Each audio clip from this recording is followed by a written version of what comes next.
Today we tackle the white privilege issue. All right, so I've been giving this a lot of thought, and I've been saying all kinds of things. I've been arguing against this whole white privilege thing, and it hasn't been sinking through. I had a discussion with somebody on Instagram about it, and they were like, "Oh, I didn't see it that way." Hmm. They were always against it, but they couldn't figure out why they were against it, or were able to articulate why they were against it. Um, Same thing. I had a conversation with another individual, and you saw the lights turn on, and everybody who was sitting around, just kind of eavesdropping in on the conversation. You saw lights turn on all over the place. So hopefully, when this hits as many people as it's going to hit, this turns some lights on, because we are sitting in darkness right now. White privilege, it doesn't make sense to me. All right, let's break it down. You got to boil it down to its concentrated form, and that's how you know whether or not something is good or bad. Is when you boil it down to its concentrated form.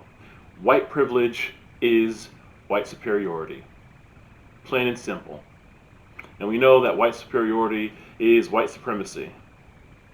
Okay? So, white privilege is white supremacy. It's admitting that you are a white supremacist. And if you're black, it's admitting that whites are superior. That is some evil, nefarious, underhanded cloak and dagger garbage that the left wing, let's get rid of left wing, the progressives are the evil ones. They're the racists, because they believe that they actually are superior, and they must recognize their superiority, and through recognizing their superiority, help out the inferior black people and brown people. White privilege, white superiority believes that you are born superior than other races.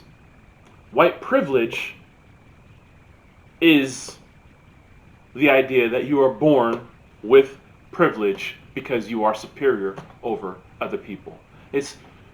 They are one and the same. There is no difference. They took out superiority and they put in privilege. Do we not understand what's going on here, people?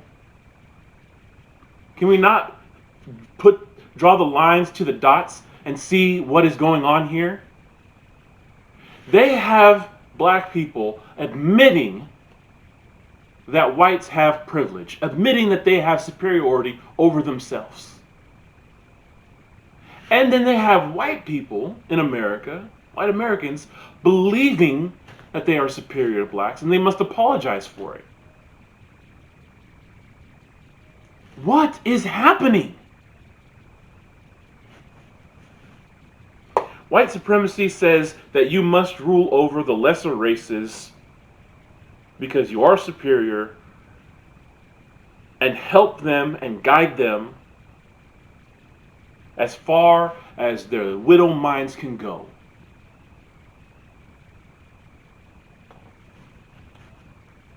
White privilege says, because I am superior over the lesser races, I must assist the lesser races and help them and give them opportunities, for they are incapable of overcoming adversity.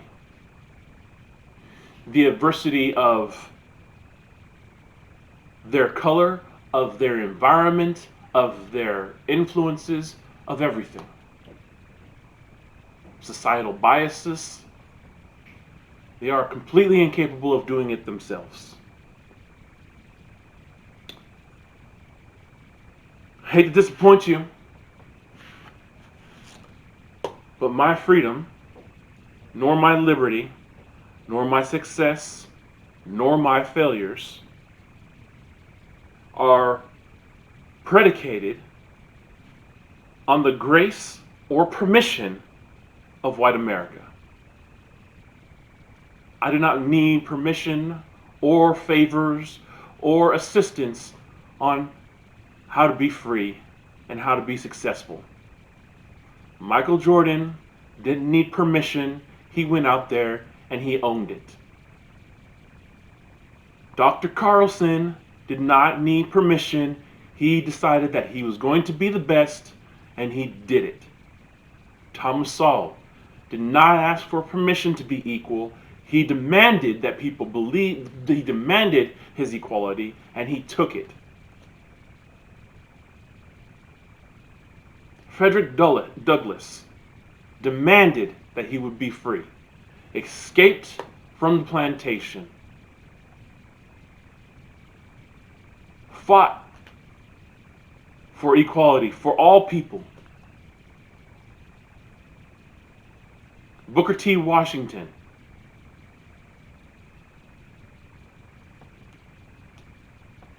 fought for his freedom. We do not need your permission to be free. It is mandated by the Constitution of the United States. It is guaranteed to us through the Bill of Rights. I don't need your sorries. I don't need your assistance. All I need from you is to treat me as your equal. You do not have white privilege. You are not better than me.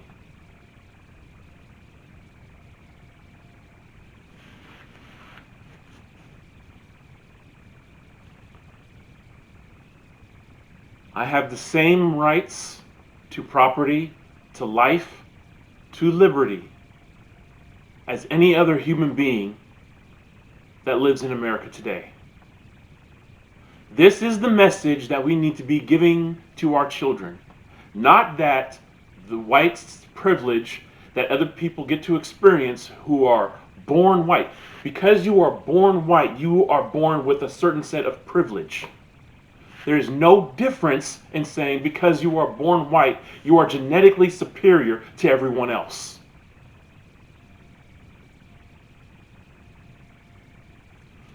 Wake up, America.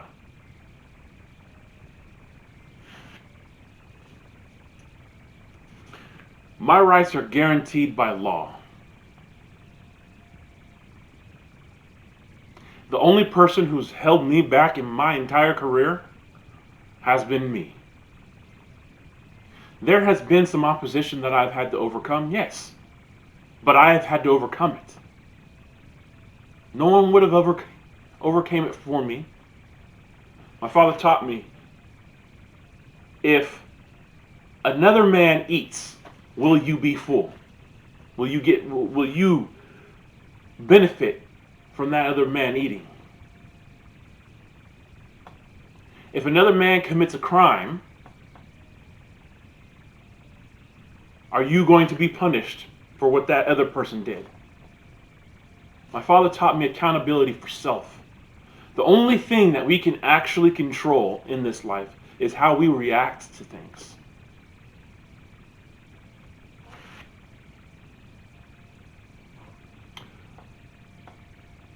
Martin Luther King did not ask permission for freedom. He demanded freedom. He demanded that the people who are writing these laws that are against the federal law be abolished,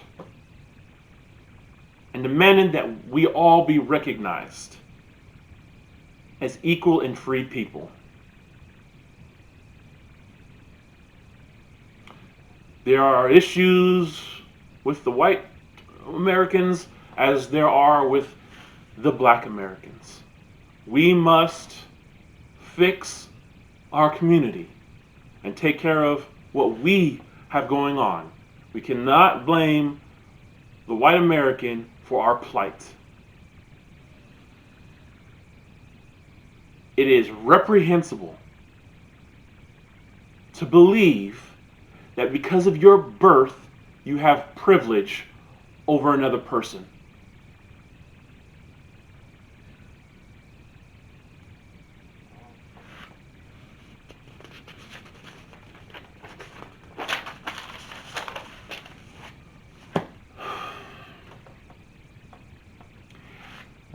And then we have the audacity to blame a certain political group and tell them that they're racist. While another political group and a president who just so happens shares a very similar melatonin feature as I do,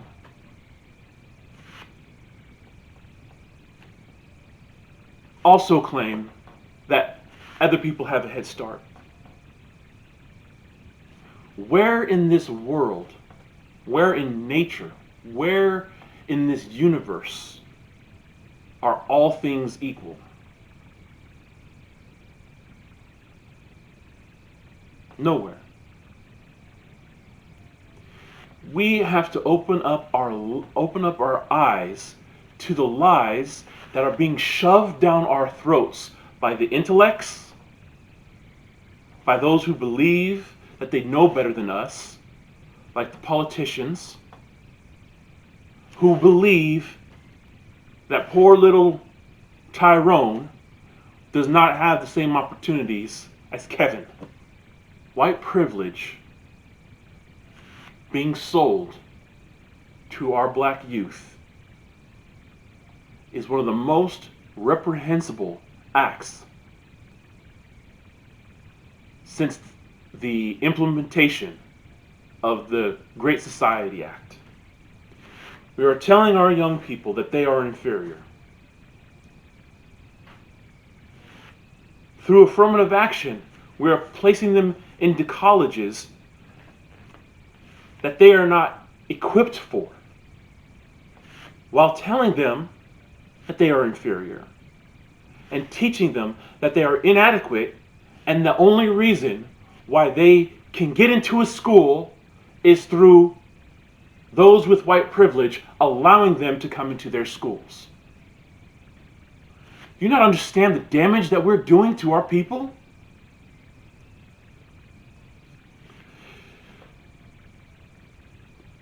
I'm going to be doing a series that's going to be opening up the eyes, hopefully opening up the eyes of the people who watch this video. And hopefully those who are enslaved by this white privilege, both white and black alike, both white Americans and black Americans alike.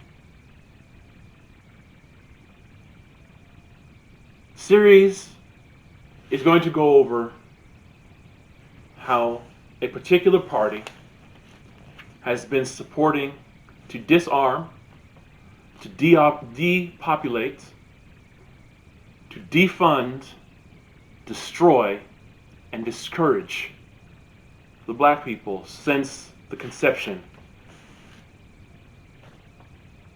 of this great country, who have been roadblocks. All you have to do is ask yourself, who are the people that believe in white supremacy? Who are the ones who are pushing white privilege? What party is selling the lie that if you are black and you walk into a bank and you don't get a loan, it's because of systemic racism? Not because you may or may not have a good credit score.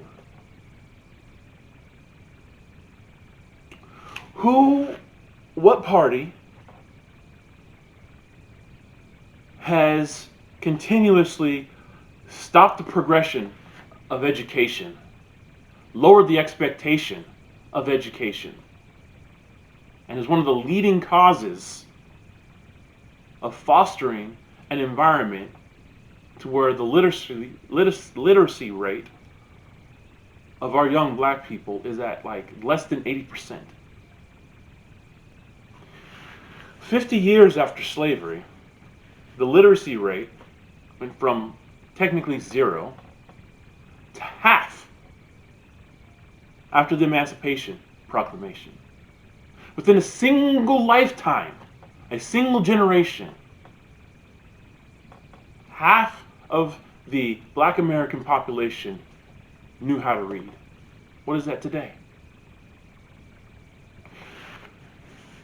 After the Great Civilization Initiative, the single parent home rose from 25% to 75% or 76% within a single generation.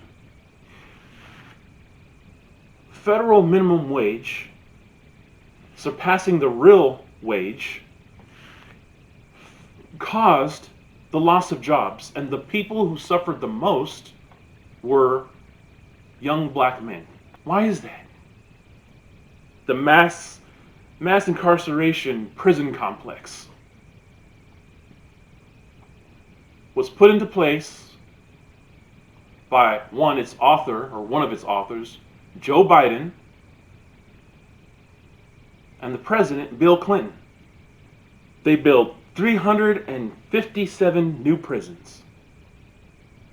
And today, white Americans roughly go to prison or are represented 633 per 100,000. Black Americans, over 3,000 per 100,000. Hispanics, over 1,300 per 100,000. These were not Republicans that put these policies into place. And yet they're being blamed for it.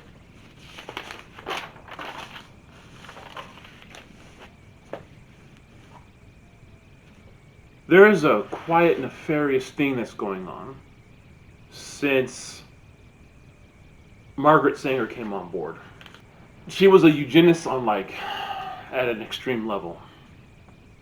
She didn't think that the eugenists were serious about population control. In an article that she wrote called Birth Control and Racial Betterment, before eugenists and others who are laboring for racial betterment can succeed, they must first clear the way for birth control. Like advocates of birth control, eugenists, for instance, are seeking to assist the race towards the elimination of the unfit. Both are seeking a single end, but they lay emphasis upon different methods. Eugenists emphasize the mating of healthy couples for the conscious purpose of producing healthy children, the sterilization of the unfit to prevent their populating the world with their kind, and they may perhaps agree with us that contraceptive is a necessary measure among the masses of the workers where wages do not keep pace with the growth of the family and is necessary in the way of food, clothing, housing, medical attention, education, and the like. Here's the great hero of women's health and Planned Parenthood. Margaret Sanger wanted to create a body of parliament of population directors, representing the various branches of science. And this is some of her ideas. This body to direct and control the population through birth rates and immigration, and direct its distribution over the country according to national needs consistent with the taste, fitness, and interests of the individuals. The main objects of the Population Congress would be to raise the level and increase the general intelligence of our population. To increase the population slowly by keeping the birth rate at its present level of 15 and decreasing the death rate below the present mark of 11. To keep the doors of immigration closed to the entrance of certain aliens whose condition is known to be detrimental to the stamina of the race, such as feeble-minded, idiots, morons, insane, syphilitic, epileptic, criminal, professional prostitutes, and others in the class barred from entrance by the immigration laws of 1924. To state that Margaret Sanger is not a racist is irresponsible and a lie. When she was talking about race, she was not talking about the human race. She was talking about the white race. That is just one of many examples. I mean, the pivot of civilization is, she goes through and she gives an example of how black people can taint white people with their feeble-mindedness and cause the intelligent white person, especially if they start breeding with them. Just being around them was bad enough. They start breeding with them, then they're going to lower the race. She was a racist. And her plan was population control. How is that relevant today, since some of this stuff was written back in the day? This piece right here was written in 1932. Is My Way to Peace, what I just read. How do we know? Well, we know this because, number one, the population of black Americans has stagnated at around 12 to 13%. It used to be at like 19%, and it dropped down to 10%. It's just recently kind of made a little bit of a bounce by 3%, but it's been pretty steady at about 12 to 13%. Really depends on how you look at it too. Here's the thing. The message hasn't changed since this was written in 1932.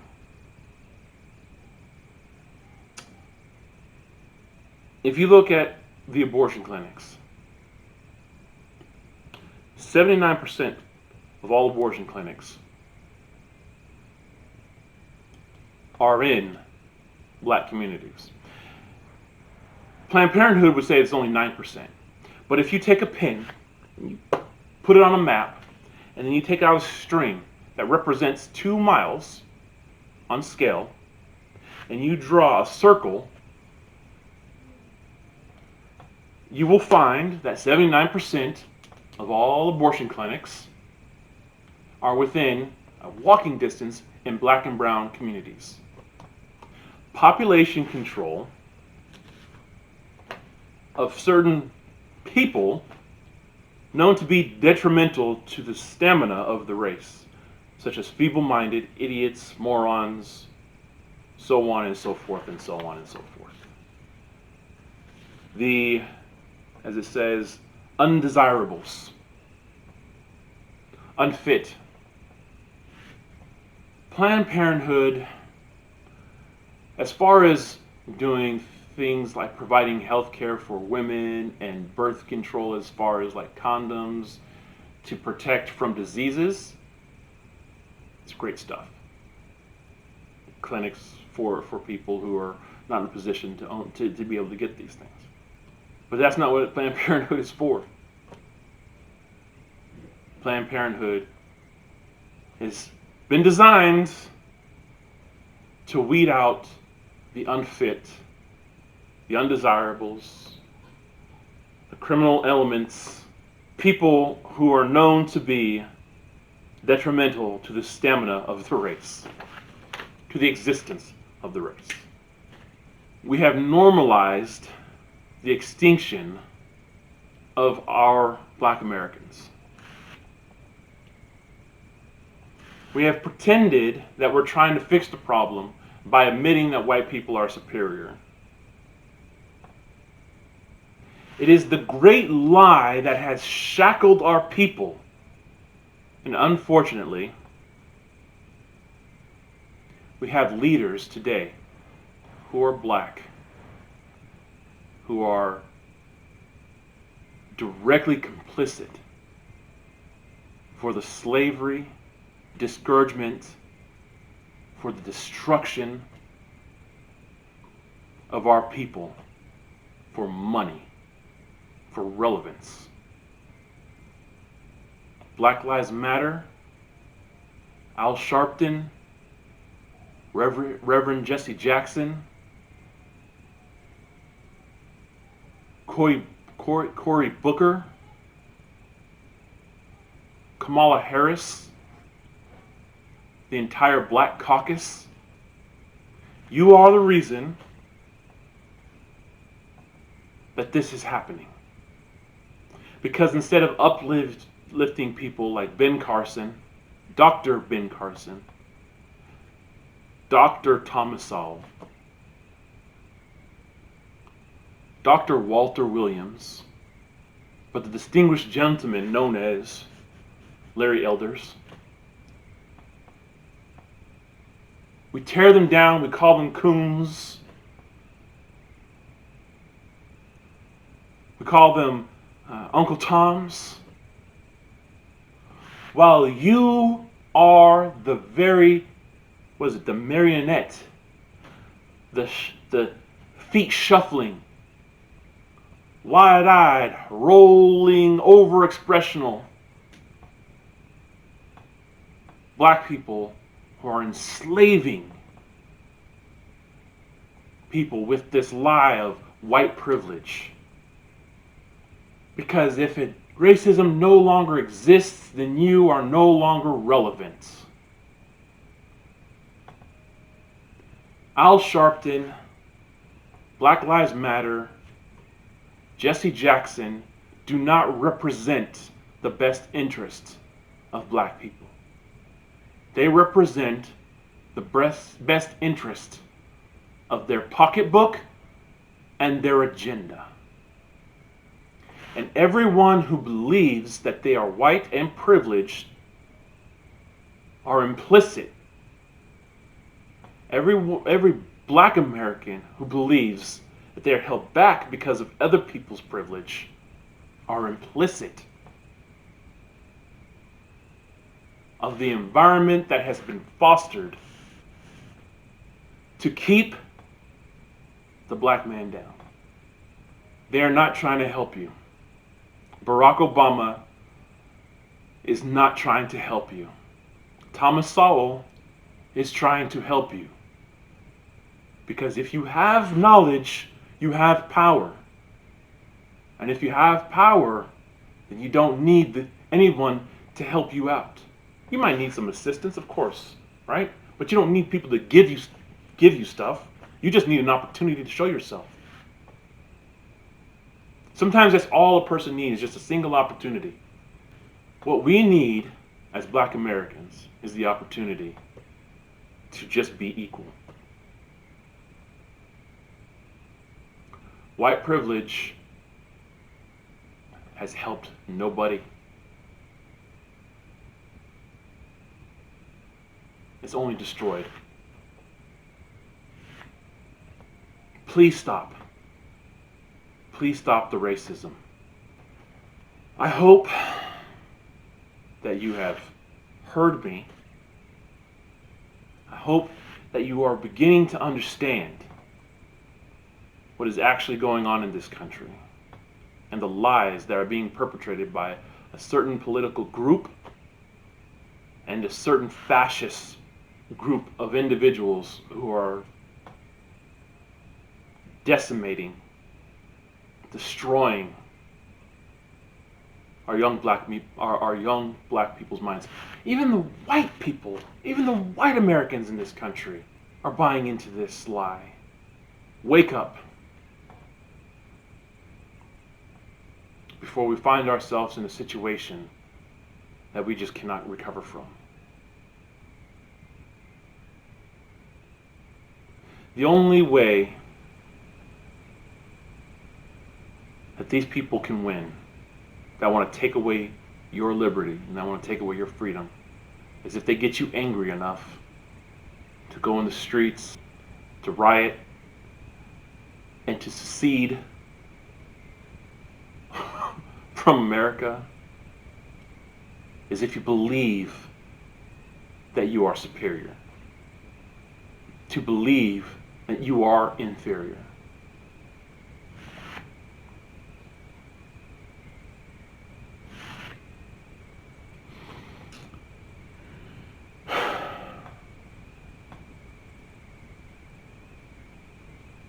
Let's not be judged by the color of our skin, by the content of our character, by the merit of our actions.